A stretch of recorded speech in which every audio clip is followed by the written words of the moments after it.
इससे पिछली वीडियो में हमने बात की थी इलेक्ट्रोस्टैटिक पोटेंशियल होता क्या है, और वहां पे जो हमारा पोटेंशियल जो निकल के आया था वो आया था V = Q/4πε0 r। इसका मतलब क्या है? Potential is directly proportional to charge and potential is inversely proportional to distance. अगर चार्ज मेरा पॉजिटिव होगा तो पोटेंशियल भी पॉजिटिव होगा, अगर चार्ज मेरा नेगेटिव होगा तो पोटेंशियल भी नेगेटिव होगा। दूसरा, पोटेंशियल की वैल्यू कम कब होगी? अगर डिस्टेंस ज्यादा होगी।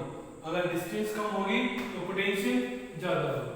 अब हमारा जो नेक्स्ट टॉपिक है वो क्या? हमारा electrostatic potential due to a dipole. Electrostatic potential dipole के अकॉर्डिंग किस प्रकार से हम निकालेंगे electrostatic potential? Let us consider an electric dipole AB। AB हमारे पास कोई भी एक इलेक्ट्रिक डायपोल है जहां पर A पर है आपका -q चार्ज, B पर है आपका +q चार्ज, O उसका कोई मिड पॉइंट है। इस डायपोल का जो लेंथ दे रखी है वो आपको है 2a। O मिड पॉइंट है तो इसका मतलब क्या हुआ? OA = OB = A। It's mean that AB हमारा कितना था? 2a। We have to find out electrostatic potential at the point P। O से लेके पॉइंट P तक जो आपका सेपरेशन दे रखा है, जो डिस्टेंस आपको दे रखी है वो दे रखी है आपको small r। Here OP = small r। This angle is theta। At an angle theta दे रखा है तो एंगल मैंने लिखा here angle AOP = theta. Point O से पॉइंट P तक जो पोजीशंस वेक्टर दे रखा है वो मैंने माना कोई r1। पॉइंट B से पॉइंट P तक जो पोजीशंस वेक्टर है वो मैंने माना कोई r। तो AP = r1, BP = r। ठीक है, हमने बात की थी पिछली वीडियो में, वहां पे निकल के आया था electrostatic potential V = Q/4πε0 r। तो लिखेंगे इलेक्ट्रोस्टैटिक पोटेंशियल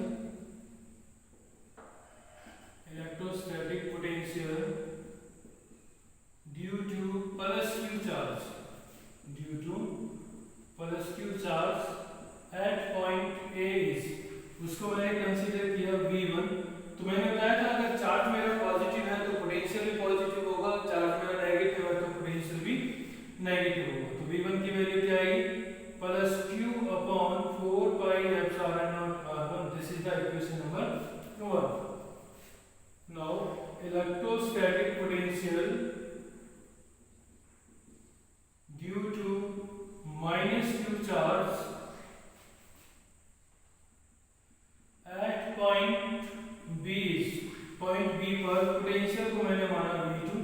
तो V2 = -q/4πε0 r2। This is the equation number 2। अब इस -q चार्ज के कारण जो पोटेंशियल आया उसको मैंने कंसीडर किया V1, +q चार्ज के कारण जो पोटेंशियल आया मैंने उसको माना V2। Total potential difference at point P, उसको मैंने कंसीडर किया V। तो V = V1 + V2। V1 की वैल्यू क्या आई? +q/4πε0 r1 q/4πε0 r2। तो मेरे पास क्या आएगा? q/4πε0 common 1/r1 - 1/r2। अब नोट्स में मैंने क्या लिया है कि इस पॉइंट A पर मैंने प्लस का q लिया था, यहाँ पर B पर मैंने -q लिया था। तो वहां पे क्या गया था? r1 की वैल्यू नेगेटिव थी, r2 की वैल्यू पॉजिटिव। वो हमारा मैटर नहीं करता है। मैटर करता है कि आपने चार्ज पॉजिटिव है या नेगेटिव है, तो उसका डिस्प्लेसमेंट, उसका जो पोजीशन वेक्टर है वो क्या रहता है। ठीक है, इसको मैंने माना इक्वेशन नंबर 3। अब मुझे क्या करना है? इस टोटल पोटेंशियल डिफरेंस निकालने के लिए इस इक्वेशन 3 में 1/r1 और 1/r2 की वैल्यू चाहिए। अब उस 1/r1 और 1/r2 की वैल्यू क्या होगी वो हमें निकालनी है। In case of 11th class तो हमने वेक्टर्स में हमने पढ़ा था पैरेललोग्राम्स लॉ। उस पैरेललोग्राम्स लॉ के अकॉर्डिंग हमने क्या पढ़ा था, उस पैरेललोग्राम्स लॉ में हमने पढ़ा था यूजिंग पैरेललोग्राम्स लॉ। वहां पे क्या था कि रिजल्टेंट का वेक्टर बराबर जैसे r का स्क्वायर बराबर a का स्क्वायर जमा b का स्क्वायर जमा 2ab cos थीटा। a और b इसमें क्या थी, हमारी दो आर्म्स थी, तो मेरे पास क्या आएगा, अब इसमें क्या आएगा, इस रिजल्टेंट r1 का वैल्यू r1 का स्क्वायर बराबर क्या होगा, r का स्क्वायर जमा a का स्क्वायर जमा 2ar cos थीटा। r1 का square is equal to r का स्क्वायर जमा a का स्क्वायर जमा 2ar cos थीटा।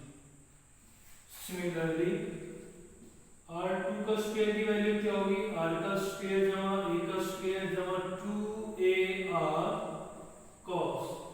अब this angle theta then this angle also 180 minus theta, तो मेरे पास क्या होगा cos 180 माइनस थीटा।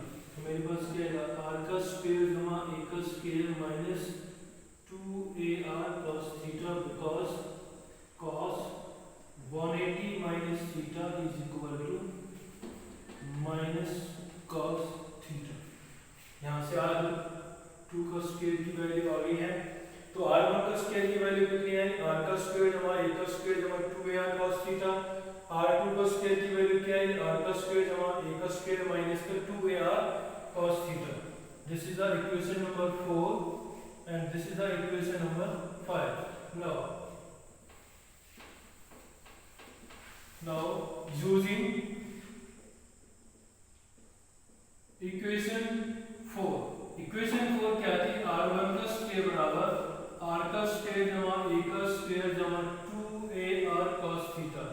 इस इक्वेशन में से मैंने r का स्क्वायर कॉमन लिया तो 1 प्लस a का स्क्वायर अपॉन r का स्क्वायर 2ar अपॉन r का स्क्वायर इनटू cos थीटा। एक r से एक r कैंसिल, तो r का स्क्वायर 1 प्लस a का स्क्वायर अपॉन r का square 2a by r cos theta. r1 का स्क्वायर की वैल्यू कितनी आई, r का स्क्वायर ब्रैकेट 1 प्लस a का स्क्वायर अपॉन r का स्क्वायर जमा 2a upon r into cos theta. If r is greater than a, अगर r की वैल्यू मेरी डायपोल की लेंथ जो है उससे बहुत ज्यादा है तो उस केस में क्या होगा, then a square is neglected. हम ये भी कह सकते हैं a square upon r square is neglected. Then तो आपके पास इक्वेशन क्या आएगी, r1 का स्क्वायर बराबर r का square 1 plus 2a by r cos theta. जो हमारी इक्वेशन थर्ड थी उसमें मेरी वैल्यू क्या चाहिए, 1 अपॉन r1 और 1 अपॉन r2। तो यहाँ पर मेरी वैल्यू कितनी आई है, r1 का स्क्वायर, तो r1 की वैल्यू क्या होगी, r1 की वैल्यू होगी r का square 1 plus 2a by r cos theta की पूरा का पूरे का स्क्वायर रूट। जब स्क्वायर रूट में से किसी भी स्क्वायर वाले टर्म्स को बाहर निकालते हैं, जो स्क्वायर निकालोगे तो क्या आएगा बाहर r, तो 1 plus 2a by r cos theta की पावर 1/2। तो मुझे क्या चाहिए, 1 अपॉन r1, तो 1 अपॉन r1 करोगे तो 1 upon r 1 plus 2a by r cos theta की पावर 1/2। तो मैं इसको क्या लिख सकता हूँ, 1 upon r 1 plus 2a by r cos theta की पावर माइनस का 1/2। तो इसी प्रकार 1 अपॉन r1 की वैल्यू आपके पास आई 1 upon r 1 plus 2a by r cos theta की पावर माइनस का 1/2। इसको इक्वेशन मानोगे आप equation number 6। Similarly from equation 5 में और इक्वेशन 4 में क्या फर्क था, सिर्फ फर्क था यहाँ पे प्लस का था वहाँ पे माइनस का था। तो आपके पास क्या रहेगी, 1 upon r2 is equal to 1 upon r1 1 minus का 2a by r cos theta की वैल्यू 1/2, इक्वेशन नंबर 7। आगे मैं इसको रफ कर देता हूँ। Putting equation 6 and 7 and equation 3rd v है। इक्वेशन 3rd क्या थी? इक्वेशन 3rd थी v equal to q upon 4 pi epsilon naught 1 upon r1 minus 1 upon r। अब 1 अपॉन r1 की वैल्यू क्या है? तो q upon 4 pi epsilon naught. 1 upon r1 की वैल्यू है 1 upon r 1 upon r bracket start 1 plus 2a by r cos theta की power minus के 1/2 और 1 अपॉन r2 की value 1 upon r 1 minus 2a by r cos theta की power minus का 1/2 minus का 1/2। दोनों वैल्यूज आ गई हैं। तो इसमें से देखो, इस वाले टर्म्स में से और इस वाले टर्म्स में से 1 अपॉन r मेरा कॉमन है, तो मेरे पास क्या आएगा? q upon 4 pi epsilon not r। अंदर क्या बचा? अंदर बचा 1 plus 2a by r cos theta की पावर माइनस का 1/2 और 1 minus 2a by r cos theta की पावर माइनस की 1/2। इसको मानिए इक्वेशन नंबर 8। यूजिंग, अब इसको कैसे सॉल्व करोगे? वैसे तो सॉल्व होगी नहीं, पावर माइनस की 1/2 है, तो इसको किससे सॉल्व करेंगे? Using binomial theorem. Using binomial theorem up to first term. First term तक ही पढ़ते हैं।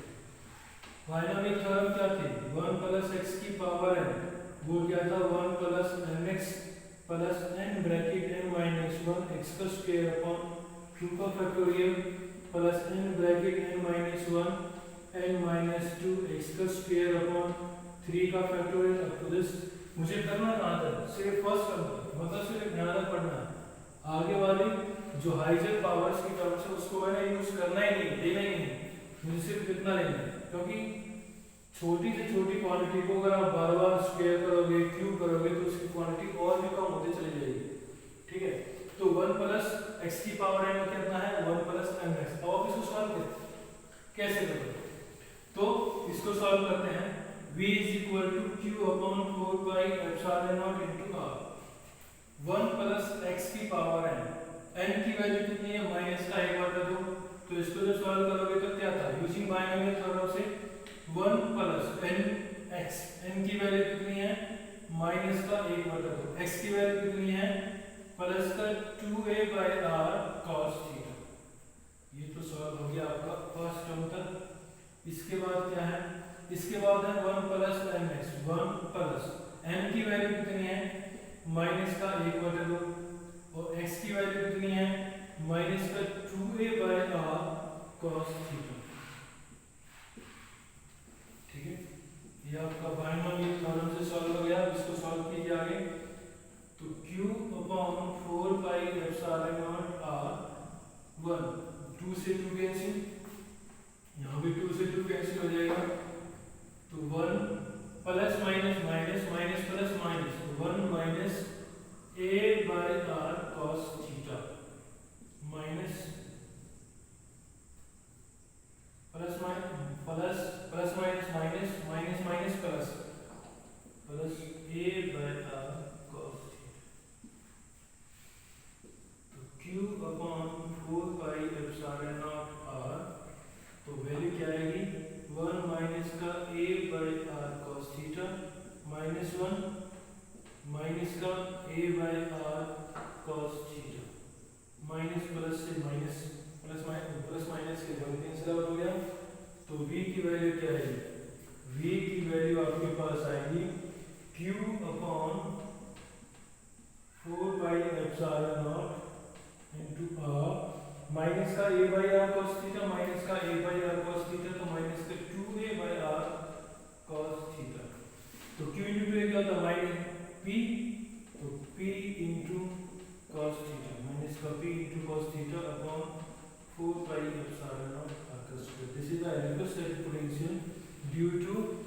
Single point due to a dipole या ड्यू टू ए डाइपोल।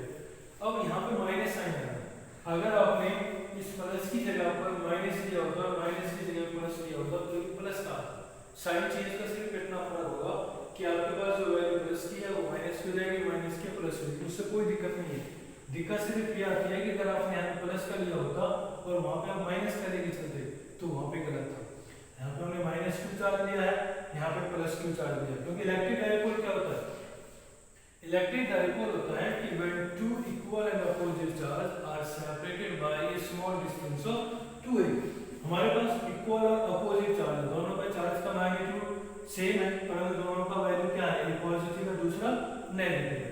तो इलेक्ट्रिक डाइपोल की डायरेक्शन कहां से होती है? नेगेटिव से पॉजिटिव की ओर। इसको और भी सॉल्व कर सकते हो। इस डॉट प्रोडक्ट को बनाने के लिए -p * r का vector upon 4 pi epsilon not * r3। This is the electrostatic